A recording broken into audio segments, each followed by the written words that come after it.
Hello dear community, I am here in Talent Garden just a few minutes before we start with the next edition of the Asian Innovation Meetup. And this time we'll have a really exciting topic which I'm very passionate about. It's innovation in India, and with me I have two real experts on innovation in India. It's Priyanka Dutta-Passecker and Ian Banerjee. And well, the two of you, could you please just introduce yourself to our community, what you're actually doing professionally in the context of innovation in India?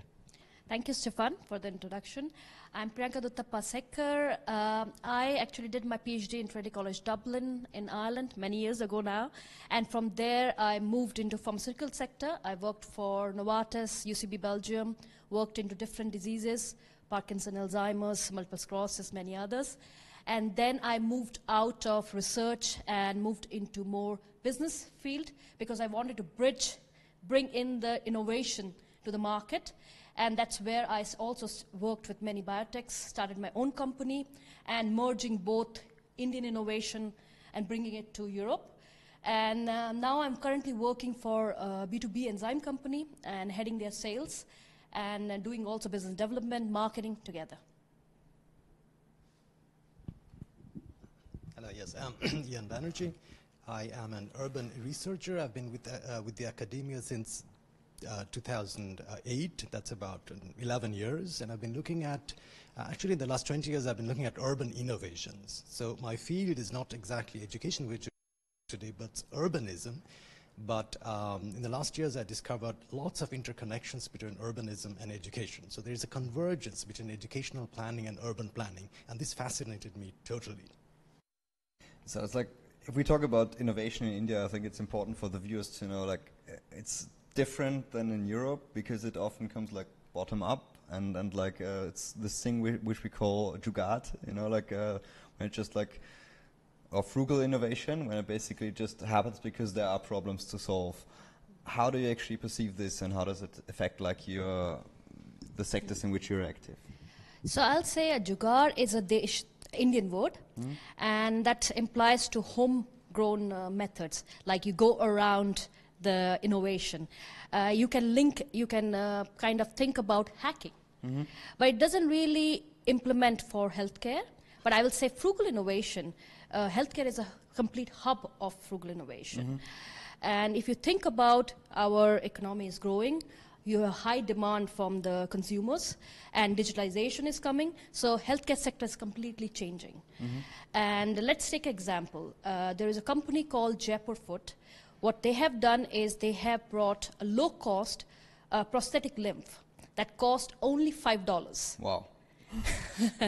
But this same product cost in US almost $150 to $1,800. So this is a very good example of frugal innovation where India have brought innovation which a consumer need. It's a cost-effective. They're producing for a mass market, and same time also bring in efficient delivery model as well. Is there actually like especially like when you think about this prosthetic limb, is there a possibility that these innovations from India actually also find their way into the European world or the US market? It do. Because we have seen many examples that have been brought into Europe, America, and there are exhibitions, of course, vice versa, both in India and abroad. Many innovations are brought in. Generic market, if you talk about, there are quite a few major players which comes from India. How's it with the urban city planning and the urban innovation education sector? With city planning, it's a bit difficult to apply frugal innovation because frugal innovation is more, or well, jugaad, let's say, because we have to differentiate between frugal innovation. Frugal innovation is about doing something with less resources in general. So that can be applied, of course, to anything. And in urbanism, there's a term called tactical urbanism, where it's not object-oriented, but more process-oriented. So innovation is more about process innovation or social innovation. That's a term which is becoming more and more popular now.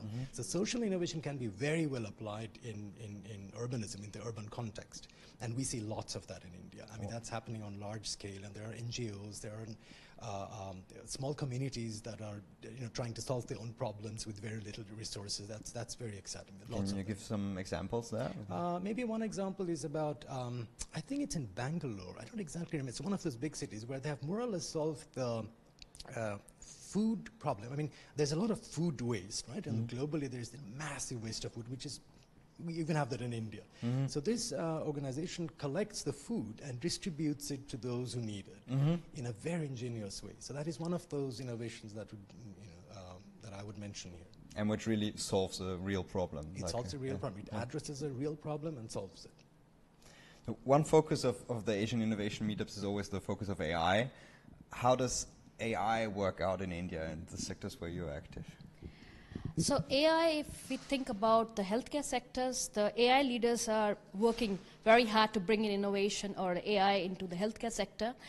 Before we get into the examples of AI technologies in healthcare, I want to point out that, of course, the AI experts, we do have a lot of brain drain from India.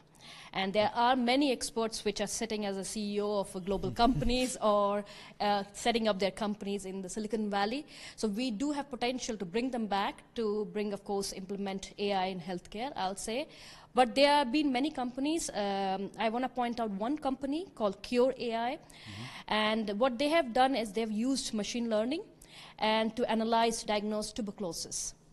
So they scan different X-rays, CT scans, and they can easily diagnose now tuberculosis. And you will be surprised to know that around 1/4 of the global population of tuberculosis come from India.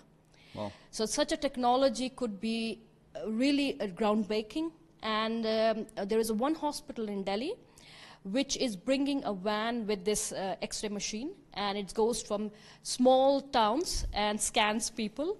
And they have around, I'll say in numbers, they have done 650 around scans, and they found 250 positive within 3 months when they installed that van.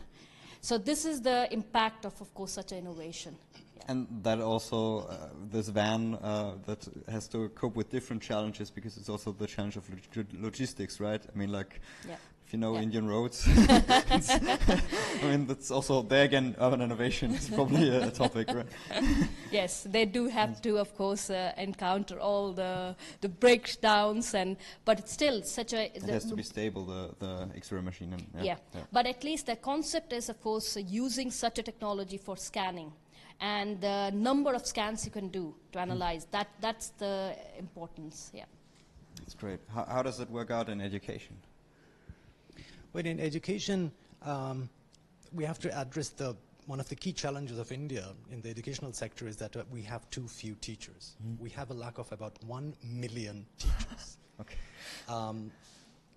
Given that fact, the challenge is obvious. We need technology to impart knowledge or create platforms that can be of educational services to people. And that will use AI. And we have this trend of personalization of education, which is happening in India as well. And so we will need the analytics of AI.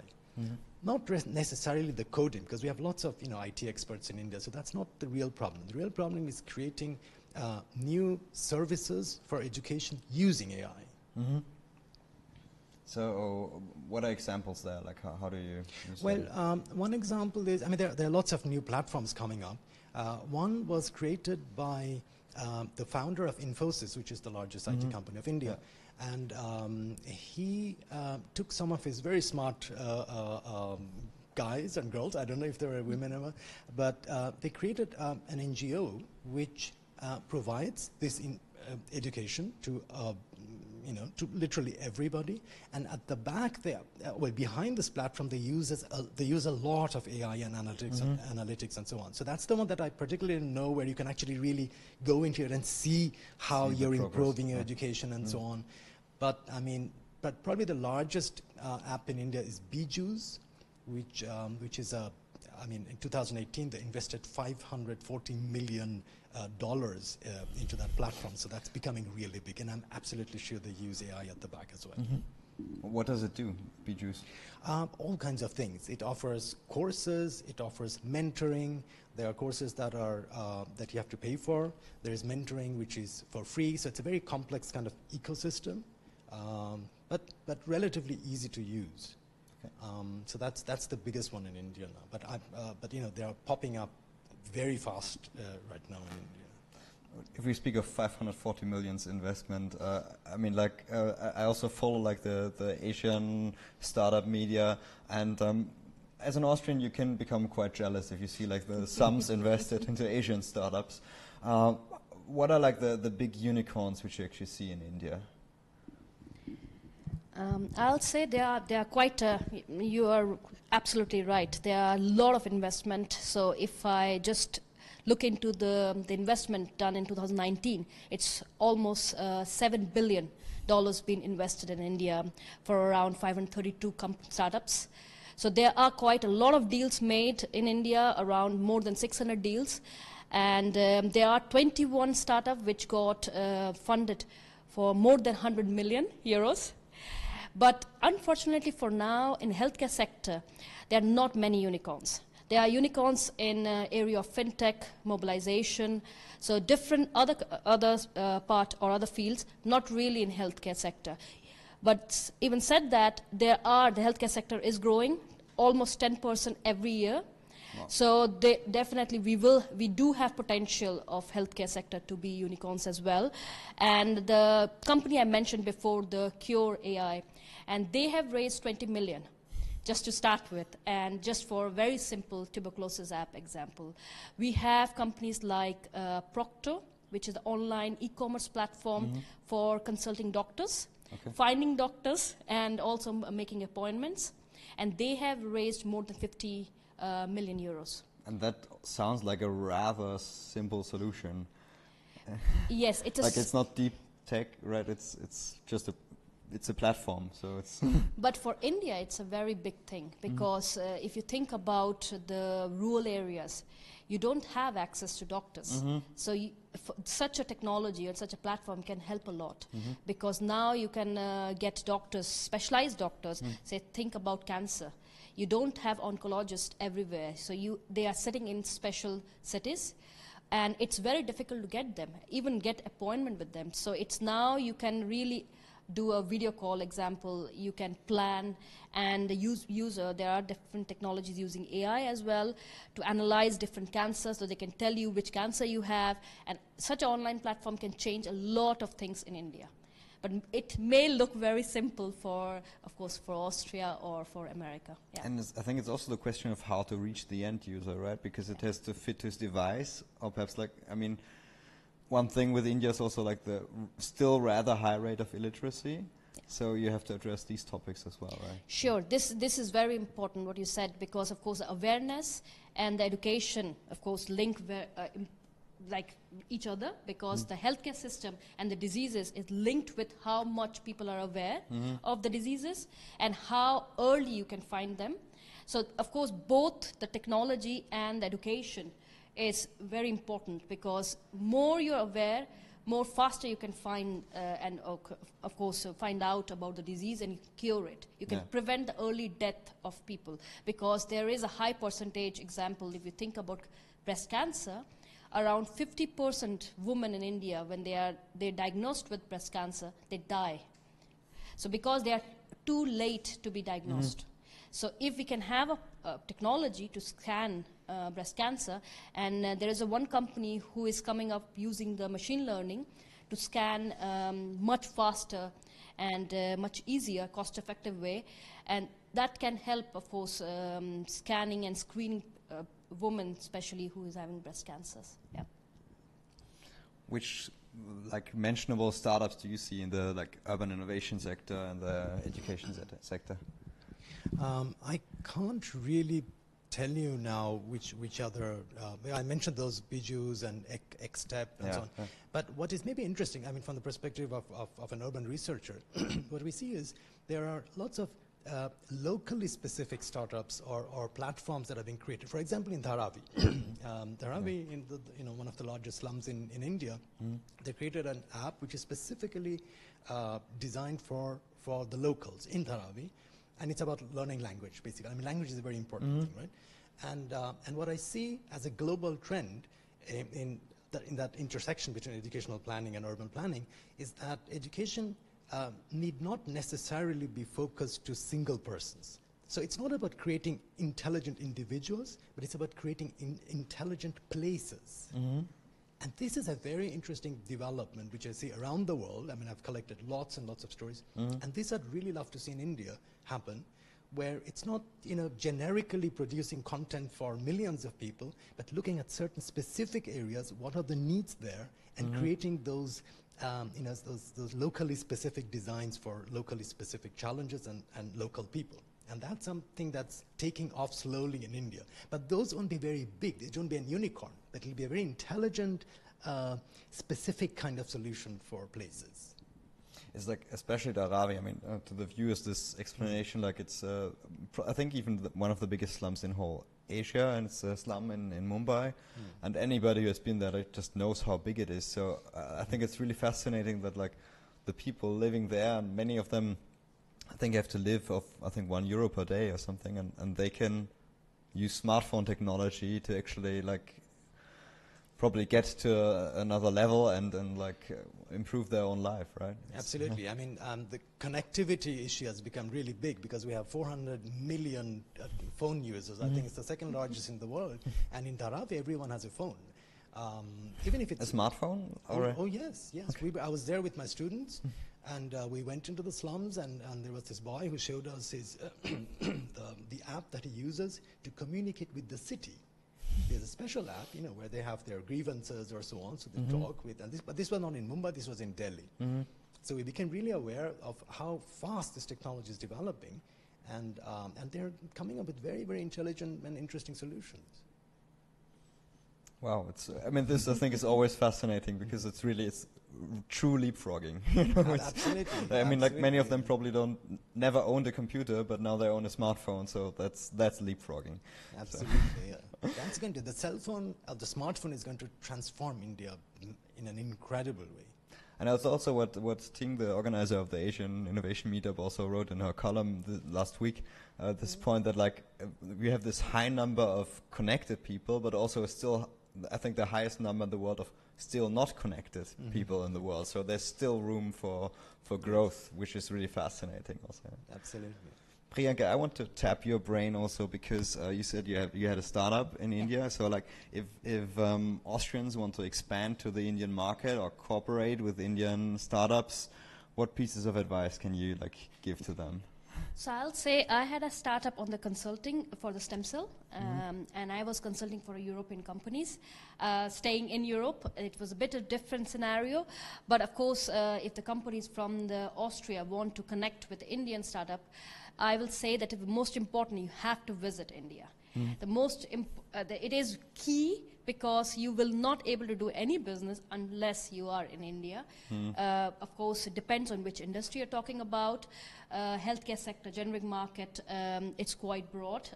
Of course, there are companies they're very well known in Europe and America, and so of course you have to understand the dynamics of India. That's very important, and personal connection is very important as well, I'll say. Yeah. So how do you get that personal connection? Like if Stefan goes to India, and where do I start? So you have to find first the hubs. So if you think about the startup hubs, we have Bangalore, which is comes on the top. Then you have Delhi, Mumbai, Chennai. So you have to go to the hubs and meet entrepreneurs. And of course, you have to have the connections before you go and meet them, discuss personally. We are I'll say very open-minded people as well. We welcome people, of course. Hospitality is a big thing in India. Yeah. So that is most important. If you come over, we discuss the business. Of course, we see what can be done, and we have to have a proper planning. That is most important thing I'll say, that you definitely need to plan a little bit, and what technology, what stage you want to bring it over, and of course, more in-depth, I think, discussion in person will help. Yeah. When I went to India, one Indian friend of mine said the worst possible combination could be an Indian and a German working together. Because one thing, of course, is planning, but I think you also need to be flexible, right? Yes, I will say that, yes. Because I'm married to Austrian, I can say that. But of course, you have to be flexible as well, especially with the time. So sometime you may be tired of waiting for an hour, but of course, that doesn't happen to every Indian. Indian, I'll say, as an Indian. It doesn't happen to me, I'm punctual. But of course, you have to be flexible in terms of mindset, in terms of timing. And that's why I'm saying it's better to plan in advance, because you are not then disappointed. But at the same time, it's also important to understand the dynamic in the market, what is available, and not just to rely on what you've been communicating. So it's better to see the technology, innovation, and also meet, of course, the entrepreneurs in India, because the entrepreneurs in India may be very shy.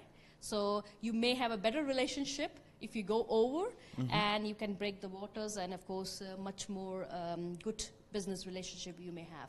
Yeah.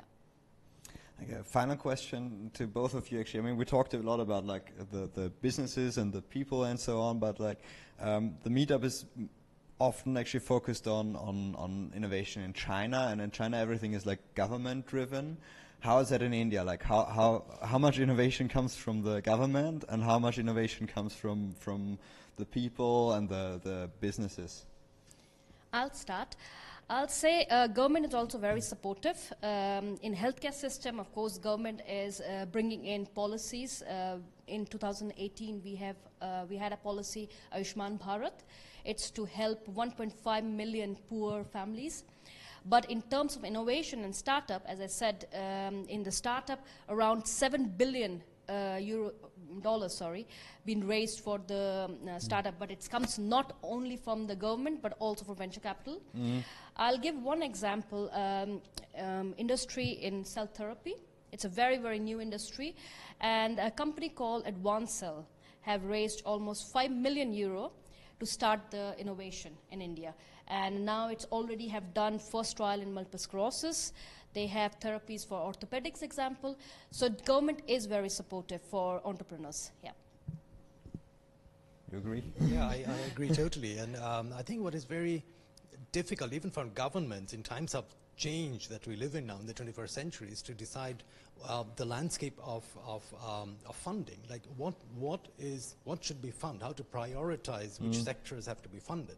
And this is a problem not only for India, but this is for even for Austria. Everywhere, or so what are we going to fund? And this is something which has to be done top down, because there's innovation going on in Dharavi, that's fine, but if you want to have high tech innovation and all of that, we need government support. Yeah. And for that, India has created a very interesting organization called Niti Aayog not too long ago.